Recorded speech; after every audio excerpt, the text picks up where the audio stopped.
कक्षा 12वीं विषय गणित प्रश्नावली 11 अनिश्चित समाकलन integration x square sine inverse x D x का मान ज्ञात करो। सबसे पहले अपने लिखा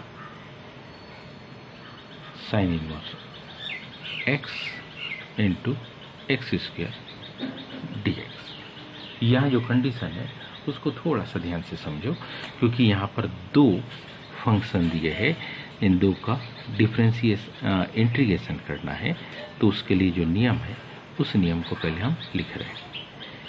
यदि हमारे पास यहाँ u कौन सा फर्स्ट फंक्शन हो, v कौन सा सेकंड फंक्शन हो, तब का नियम क्या है कि हम u को यथावत लिखेंगे, इंटीग्रेशन करेंगे सेकंड फंक्शन v का, माइनस इंटीग्रेशन होगा पूरे फंक्शन का कुछ इस प्रकार से कि पहले का डिफरेंशिएशन करो,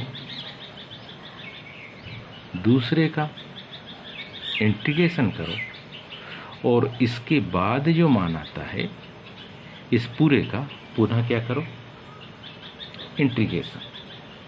हमारे पास जो कंडीशन है उसे यदि समझे तो एक नियम है जिसकी सहायता से फर्स्ट कोण और सेकंड कोण उसको मानते हैं।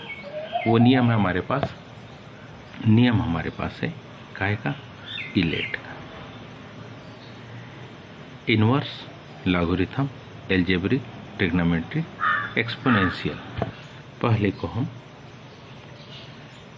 इनवर्स को फर्स्ट, एल्जेब्रिक को second. Sign inverse x integration x square d x minus integration D by d x, किसका, साइन इनवर्स एक्स का, पुनः integration x square d x, फिर पूरे का इंटीग्रेशन। साइन इनवर्स एक्स बिल्कुल यथावत रहेगा। एक्स स्क्वायर का जब करेंगे तो क्या वैल्यू आएगी, एक्स क्यूब बाय 3 इंटीग्रेशन किया, minus d by d x sine inverse x, क्या वैल्यू होगी 1 by under root 1 minus x square. X square क्या होगा, x cube by 3 d x. इसको हम इक्वेशन या इसको आगे हल कर ले, sine inverse x x cube by 3 minus integration क्या, एक्स क्यूब, ये जो बाय 3 है इसको हम पहले लिख लिया, by under root 1 minus x square d x. इसको हमने कहा इक्वेशन नंबर फर्स्ट। अब केवल हम इसको हल करेंगे पहले, उसके बाद आगे।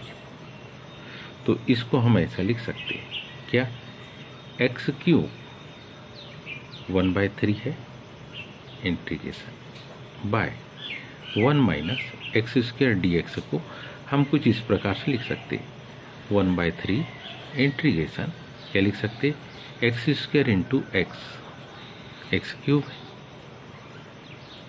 और ये under root 1 minus x square. इसमें हम मान लेंगे, क्या मान लेते, ये जो बटे का पद है इसको हमने मान लिया, माना कि 1 minus x square equal to t. इसको क्या मान लिया अपन ने, टी। तो जब यदि टी को इधर ले आएंगे तो इसको हम ऐसा भी लिख सकते क्या, मतलब x square equal to 1 plus t, ये भी हो जाएगा। और जब हम इसका डिफ्रेंशिएशन करेंगे 1 माइनस एक्स स्क्वायर का हम क्या करेंगे, डिफ्रेंशिएशन करेंगे, तो इसके डिफ्रेंशिएशन से जो कंडीशन मिलेगी क्या, minus 2x d x equal to d t. ये पहले का किया हमने, ठीक है। ओ यहाँ पर माइनस टी, ठीक।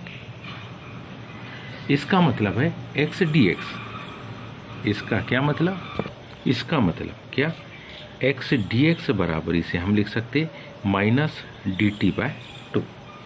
अब यहाँ पर इन वैल्यू को हम पुट करेंगे, ठीक है। जब इन वैल्यू को रखेंगे तो 1/3 इंटीग्रेशन x से dx को पहले लिख लिया, मान लो तो क्या लिख लिया हमने, इसको लिख लिया माइनस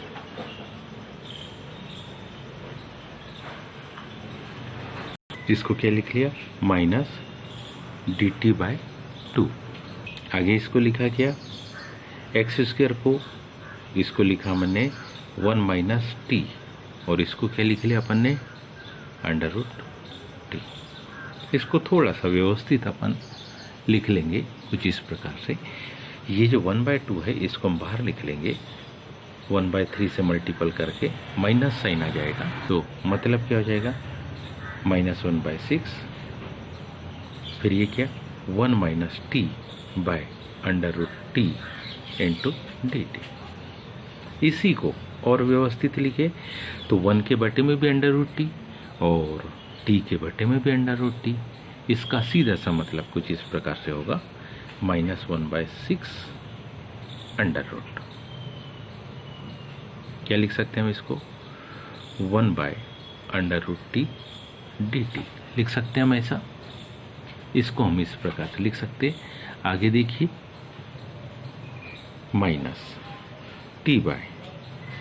-t/√t, इसका भी इंटीग्रेशन dt, हम इसको भी ऐसा लिख सकते हैं। अब अगली स्टेप इसकी जो होगी उसको थोड़ा सा ध्यान से समझेंगे। क्या होगा, जब उसका इंटीग्रेशन होगा तो ये -1/6, फिर ब्रैकेट के अंदर t की घात 1/2 ऋण t की घात कितनी 3/2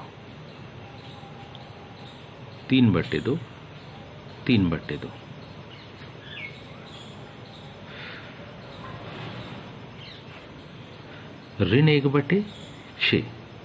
अब इसको हम क्या लिखेंगे गुणित, अंदर आ जाएगा 2t⁻1/2 माइनस यहाँ जाएगा 2 - 2/3, t की जो पावर है 3/।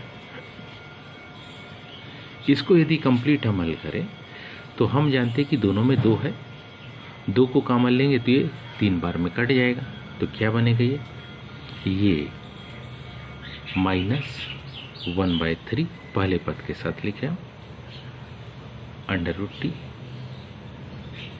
माइनस माइनस प्लस 2 से कट गया तो क्या बना 1/9, t की घात कितनी 3/2।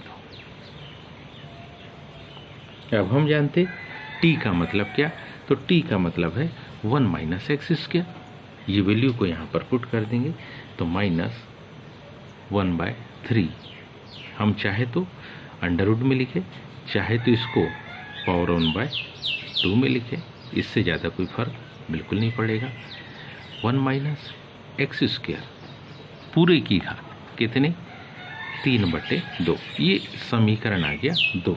अब हमको क्या करना है, समीकरण 1 में इस वैल्यू को रख देना है।